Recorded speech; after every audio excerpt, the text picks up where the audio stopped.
пред да ви дадам конкретен одговор, ќе ви кажам што се случи со мене кога се обидува да го рушат Лјупчо. Мене ми беа понудени пари. Мене ми беше понуден стан во Скопје и пари, односно стан во центарот на Скопје.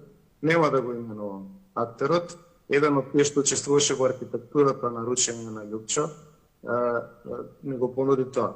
Тоа за мене беше многу чудно. Јас бев тогаш 27-8 години, бев млад, јас воопшто не сваќав дека тоа што се случува е метода, односно начин на кој што ќе се делува во државата, односно ќе се формираат и ќе се рушат влади со купување на пратеници. Изворно знам дека еден пратеник, кој што сега веќе починат одамна, доби 150.000 германски марки за да остане со Лјупчо. Бидејќи беше договорен да премине на другата страна.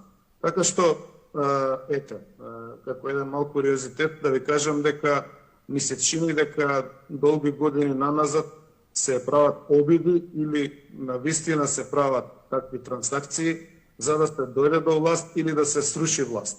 Така што воопшто не ме чуди дека и во овој случај денешен и тие што сакаат да дојдат на власт и тие што сакаат да останат на власт во овакво тенко мнозинство ќе се повикаат на подкуп и криминално однесување за да задржат пратеници од свој редови. Предпоставувам дека одозгора на тоа ќе се употребаат и физички закани, можеби закани врз семејствата на пратениците и така натаму. Тоа е од проста причина што Македонија нема доволно јасен закон што би значил подкуп и криминал со пратеници, како и закана и заштита на пратениците.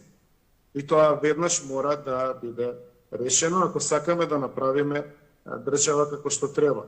Доколку не бидат заштитени пратениците со закана од сигнување на имунитет и долгогодишна затворска казна, како и ако не бидат заштитени од физички приписоци со одредени безбедносни структури, тогаш ние нема да имаме парламентарна демократија, туку ќе се одлучува во многу потесни кругови, односно во султанатите на партиите. Но тоа е веќе едно друго прашање, како треба да се направи реформа на политичкиот систем кој кај нас е, да не речем, 100% нефункционален.